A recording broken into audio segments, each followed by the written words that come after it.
Hi, today we and Sydney will talk about history of packaging materials and designs. First of all, so many people misunderstand about between branding and packaging. Branding is creating a unique identification of product. Packaging is about designing or designing a packet, wrapper box, where the products is play and sold. History of packaging have changed through our time periods. It depends on our needs. In the past, packaging basically is something used to produce food or things, but nowadays packaging is one of the important things that represents for branding.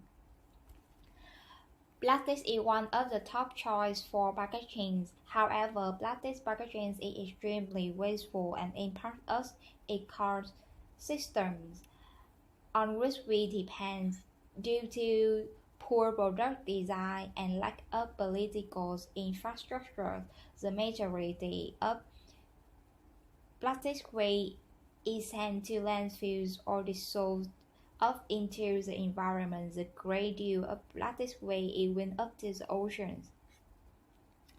In Victoria areas, glass bottles were used to protect medical and in that time, so people think soda were it were drugs, so they start use glass bottle for soda, and Coca-Cola is the first company use glass bottle like a packaging, and they start think about designs on the glass bottle.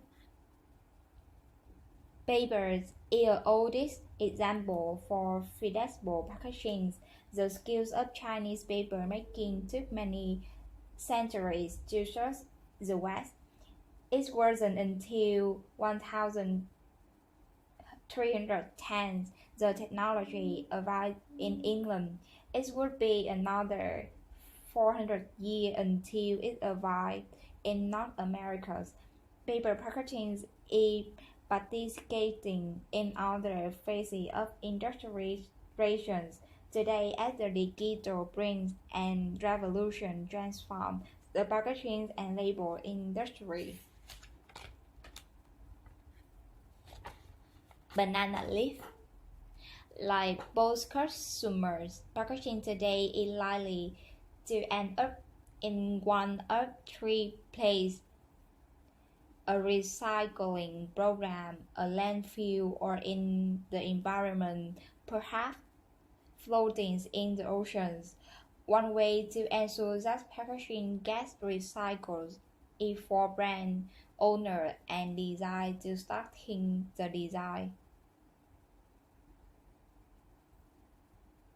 and design to start the process with the end in mind. They start using banana leaf to wrap food, and it can save 70% of paper. In 2015, Coca-Cola large plant bottle, the first ever recyclable plastic bottle made from plant. So now that V has focused on the historical aspect of product packaging with her spreads that she created, I'm going to go a little bit more into things like color and typography in relation to the artifact that I created for our research. I originally started with creating a timeline infographic that was supposed to supplement the spreads that V created, but I ended up developing that into a prototype for an app on Adobe XD that would put the information that we gathered into a central space as a sort of educational tool. So as you can see, there are 3 tabs: a timeline, color, and typography tab, and then I'm going to go into the color one first. There would be different colors listed, and then users would be able to look into them to see what these different colors convey, as well as brands that have effectively used colors in their packaging. The one that I created as an example for this prototype is Coca-Cola. They use red in their packaging, which conveys a lot of excitement and passion, and it's also said to make people hungry, which a lot of you probably know, which is why so many food brands use it in their branding, such as McDonald's. And then if we go over to the typography tab, the screen that is showing is just a general overview of typography on packaging and the decisions that designers must make in order to effectively convey ideas about a brand. For example, the nutrition facts on a package are generally in Helvetica because it's a very clear and simple typeface, and that is information that needs to be easily read and accessed. But then for logos, that's where brands tend to get more creative and use more unique typefaces that often include imagery as well. Coca-Cola and Kellogg's are examples of this with their unique typefaces that kind of create a more memorable image in a consumer's head.